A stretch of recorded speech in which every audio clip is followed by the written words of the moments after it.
All right, party people, we are live right now, checking out all of the things that are happening as we break things down inside my home studio as my dogs run wild. Appreciate that, guys. You guys are awesome. Uh, what do we have? At this moment in time, a lot of stuff that is interesting. Already had several of my friends who are Democrats freaking out. It does make me laugh a little bit. By the way, I had Republicans freaking out earlier because 2% of something is in. So automatically somebody's like, sweet mother of God, it's all over. 2% of people have been counted and it's all over. It's not. There's a long way to go, though. And let's be honest. This is, I think, going to take more than a few days to shake out. But as I said earlier today on my show, I'll continue to say it again and again. The reality of tonight is there is going to be a puzzle that's put together. So we got the puzzle, we're going to put it together. The pieces tonight that are delivered at the end, you got to figure out where they're going to go. But in reality, we're probably going to have a nice understanding of where this is going. So as of now, win probability 69% for Trump.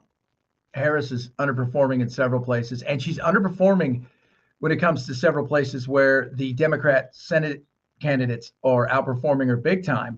Saw a little bit of that in the opposite direction in Texas with Ted Cruz, who was on the struggle bus earlier. And this is, there's a long way to go, though. But it is, just watching some people lose their mind. And, and then getting a sense today, too, of what exactly is the big thing. Because if you listen to people at the exit polls, it's like, oh, it is democracy is it's over. And you're like, no, democracy's not going anywhere. Can I just throw that out there? I said it last night. I'll say it again, and I'll say it again and again and again. Democracy's not going anywhere. Neither of these two candidates, whichever one ends up being president, is going to destroy the nation so we no longer exist. It isn't going to happen. Trump, it's a scare tactic. Kamala, it's a scare tactic. And things we've talked about for years on my show, Chad Benson Show, catch me all the time in the morning, afternoon, evening, and everywhere else. The reality of what we have when it comes to our democracy is we've learned a long time ago, it's just easier to scare the crap out of somebody than it is try to convince them of something. So, and that's where we're at. I mean, we're at that point now where it's just like, you know what? If you don't vote me in, this person's going to destroy your world and you're screwed. And you don't want that. You don't want that. And that's not the truth. So, look, is there a nervousness? Yes, because I'm watching some of my favorite stuff. I've got all my stuff up and watching some of the people that I know are really pulling for Kamala. Like, oh my God, Kamala. And watching them and their faces. And there's still a lot of time left. Like Trump did. A lot of time. But again, Hispanics, big time breaking for Trump. You go and look at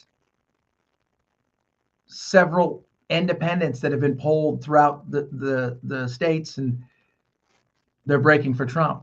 People are frustrated. It's hard to get behind, people talk about what's the worst thing that happened with Kamala. Well, first of all, she never really told anybody who she was. And I don't blame that all on her. I think she got sucked into a machine. And when she got sucked into that machine, that was it.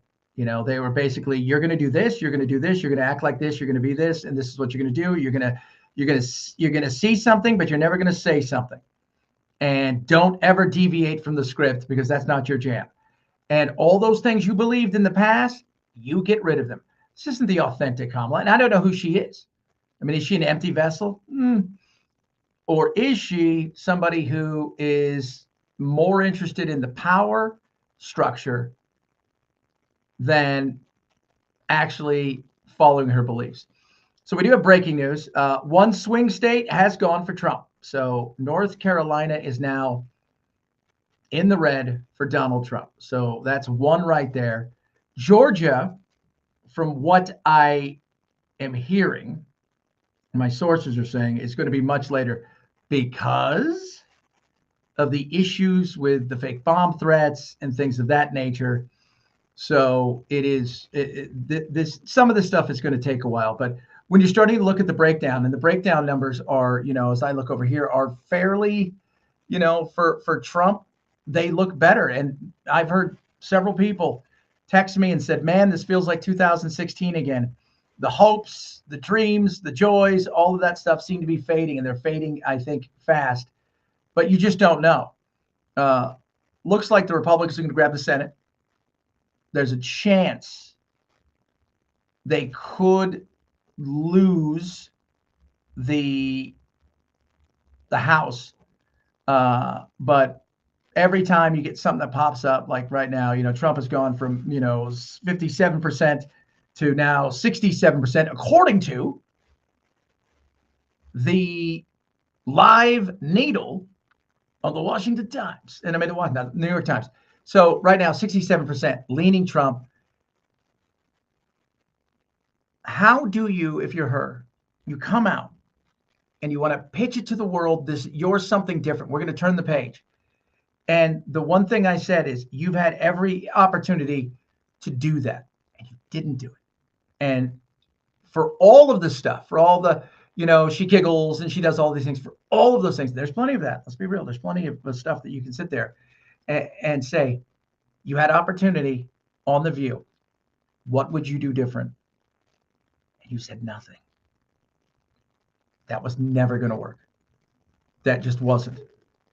You can't tell everybody you're going to turn the page. Joe Biden was never going to be the wind in your sail to take you over the finish line. He was never going to do it. And instead, he anchored you up last week when you had a chance to deliver your message to the American people.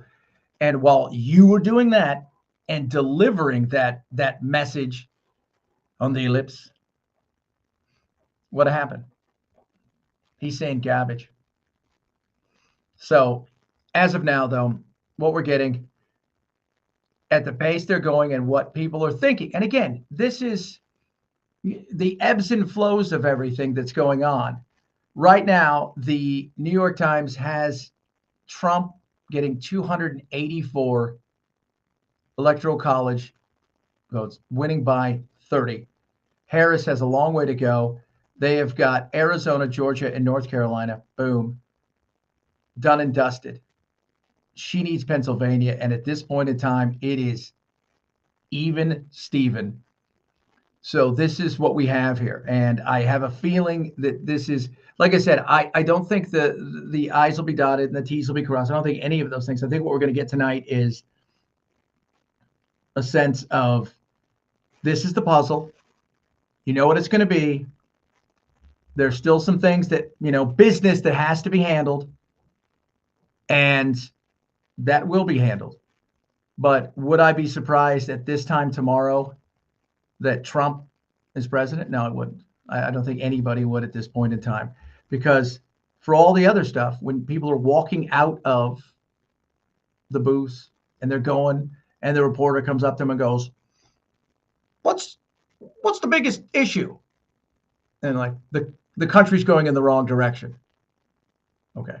Well, if that's the biggest issue, who's in charge? And that's an issue right there. So, man, what are people going to do? I mean, and you can, tweet at us and do all that stuff and leave a comment and whatever you want to do. I will tell you this. I don't know how people are going to react. I really don't. I don't know what people are going to say, because I do worry. I mean, I love this country so freaking much. I've been blessed to travel the world, play soccer. Not very well, but I tried really hard. That's really all that matters, right? And in doing so, I've been very blessed to see other things that people didn't get to see and to live. I always tell everybody, you go somewhere and you're happy to get home. Living somewhere else puts a new perspective. And the country that I love is this country. It's the greatest country on earth.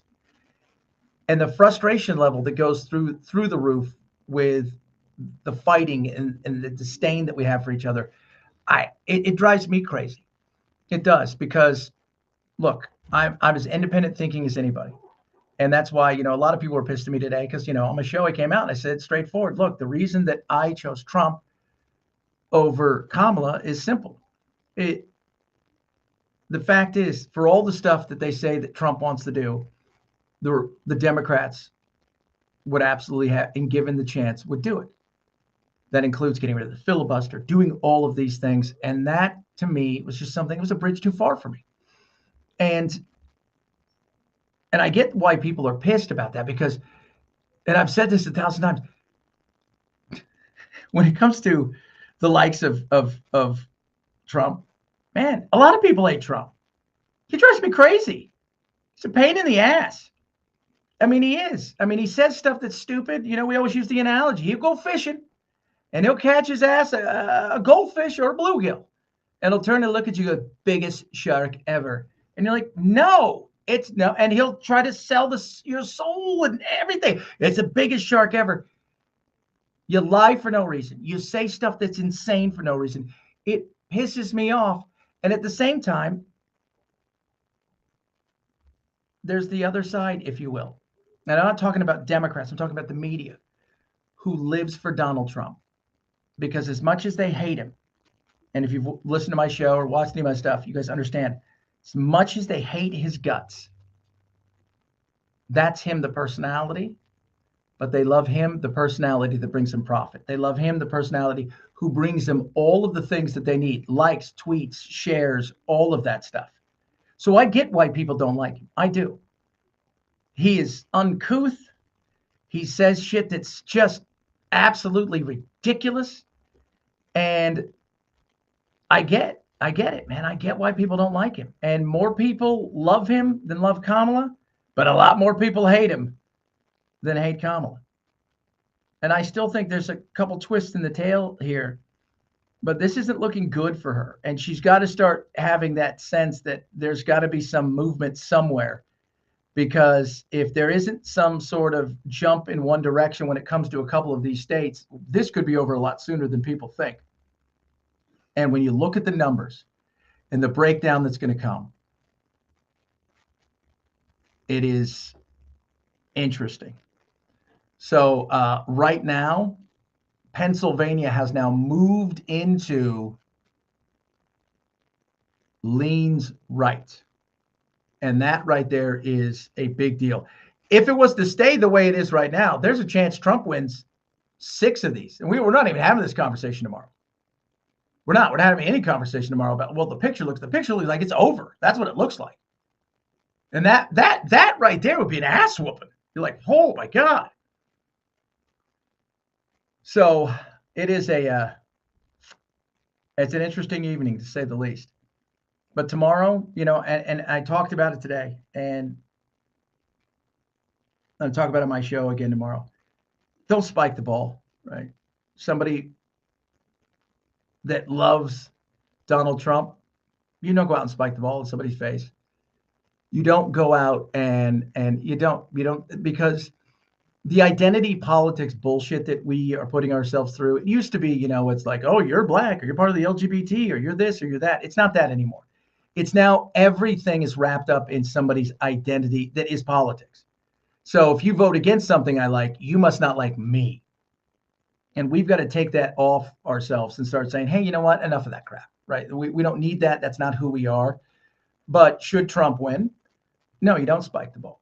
And if he loses, you don't look at somebody and go, good, democracy was saved, because it's never going anywhere. And stop saying that Oprah last night was just ridiculous. And even Elon Musk, oh, look, I love the fact that he owns X. I love the fact that you can go on there and we're free and we're on there now and we're talking and we're doing stuff. I love that. That is awesome.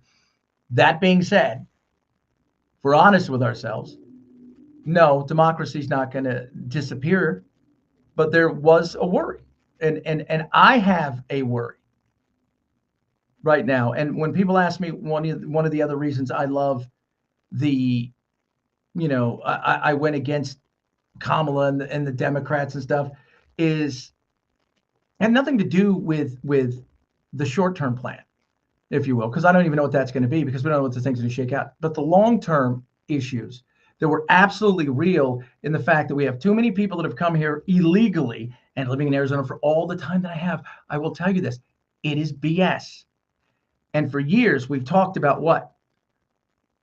The Democrats' dream of having a subservient base of voters that are willing to give their votes forever for helping them and being their heroes as the conquering heroes to get them their citizenship. If you were to, and one thing that he was absolutely right about, and the thing that we've talked about forever and a day is when you go and you get enough people and you can get them in places like Texas, you don't need to get them in all swing states, by the way. You don't. I mean, I think everybody thinks you've got to put them in swing states. I have news for you. Texas is closer tonight than probably too close for comfort. Ted Cruz, he's going to win, but and I said it earlier. I'm not trying to be mean, Ted, because Ted came on my show on several occasions. I asked Colin Allred to, but I will say this. If I was to compare him to somebody, I say, look, you know what he is? Ted Cruz is J.D. Vance, except J.D. Vance is like, well, Ted Cruz is kind of a dick. And that's the way he feels. But you don't have to get a bunch of people in swing states and get them citizenship. You can put them in a place like Texas and change the game forever. And that has always been my big fear. The filibuster is a big deal, and it should be. Should absolutely be a big deal. The fact that they're talking about getting rid of that, they talked about, stacking and packing the courts is absolutely ridiculous. And yes, the war side of stuff. The funny thing is, a lot of what Trump would say if he said it in a nicer way, if Trump was just nicer and just said things in a nicer way, he would sound like a Democrat, not a war hawk. Not somebody who wants to have endless wars where we're spending billions of dollars because it's good for a district over here or a lobbyist over there. That's something, man. I'll tell you that right now. It is absolutely something. And again, it is going to be a night that what happens, right? I mean, again, we're looking here. It's ever changing. Because, you go and you look at the maps and everybody's got a map here and a map there. And this map says this and this map says that. When in truth, all the maps a little bit different. But you've got some places that that place is breaking absolutely for Kamala. And you have other places where you look at, like even earlier today on the with Ted Cruz, is you could tell that the Texas map was being counted in areas that I expect Colin Allred to do well. But then there was a lot of gray, and that lot of gray was rural. That lot of gray was small town. That lot of gray was going to be something that was going to absolutely fall for Ted Cruz. So you've got some of those places that are still going to probably break for somebody like Kamala. But there's no doubt at this moment in time that and I said it last week, if I had to put money on it, it was going to be Trump. And that's what we have. We have Trump. And Trump is... Now the question is going to be, and I think a lot of you agree, maybe not. You can hit me up in the chat. I'd like to hear from you. And Jimmy said, thanks for going mainstream. He listens to. Appreciate that, man. How do you handle this if you're him? You've got this opportunity. And one thing I think we all know about Donald Trump is legacy matters. Up until now, he's had two big things for his legacy. January 6th, which was a debacle.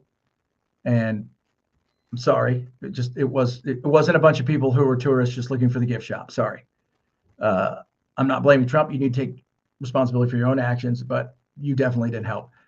And the second thing is the court.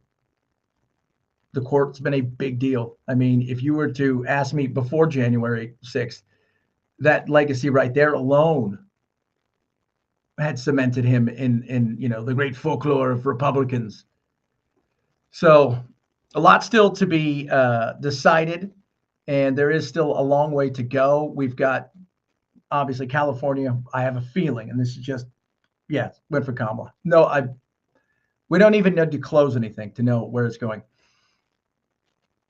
Arizona, probably breaking for Trump. That's not a shocker. It is going to be, I mean, it's even now. I mean, the needle, if you will, at the New York Times says Trump may win the popular vote. Could you imagine that? So he wins the popular vote and the Electoral College. Oh my goodness. We'd never hear the end of it. Greatest of all time. Just huge. Can we just talk like off the election of tonight? Can we talk about the phoenix that is Donald Trump? If there's one guy that falls in shit more than anybody else yet, and a lot of it is his own doing, but yet comes out on the other side, and people look around and go, did that really just happen? You go from January 6th, 2021. You flash forward till now. Indictments? Yeah. Lawsuits? Absolutely. Picking himself up and just moving forward. You can't you don't underestimate that there's something to that. And not one, but two assassination attempts that were real, that were absolutely real. And here he is.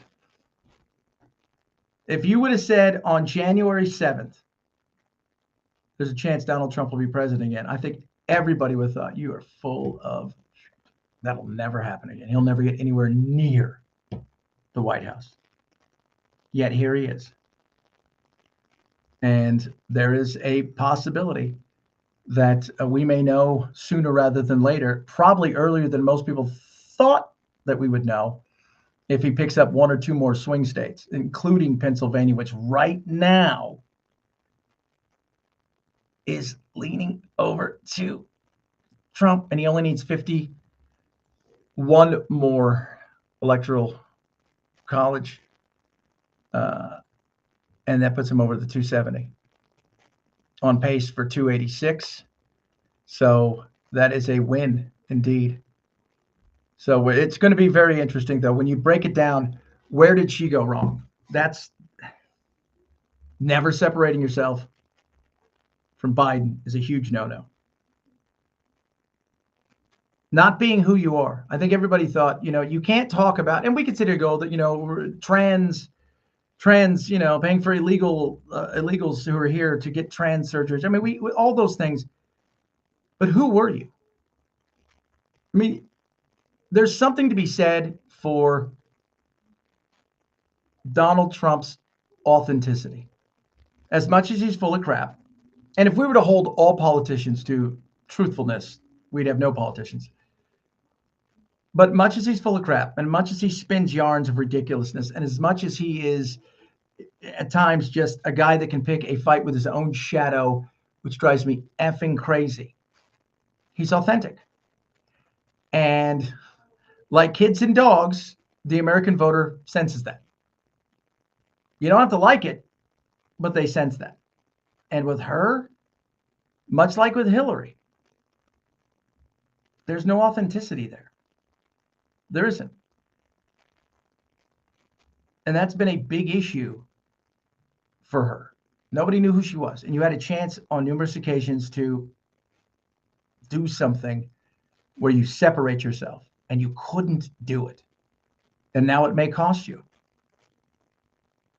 And you had the puppet masters behind you, which is one of the other things that always scared me about her, is how you can go from I'm all of these things to now I'm none of these things, but I'm not going to tell you I'm any of these things. But these people behind me, I think, are telling me I can't tell you that I'm any of those things, because they're just invested in this in a way where they're going to have power, and they're going to have what they think is going to be a free range in the White House. So interesting indeed. We're going to come back here in a little bit, talk more about what's going on. But as of right now, and again, at any given time, this could change. As of right now, we're in a position where it is leaning Trump. Still a long way to go. Could come back here in an hour, and it could be leaning Harris. But at this moment in time, it's leaning Trump. So we'll come back here in a little bit. Appreciate you guys hanging out with me. You can always follow me across all my social media at Chad Benson Show. It's your Twitter, your Instagram, Facebook. Does my carrier pigeon? I don't know what the hell's out there. YouTube as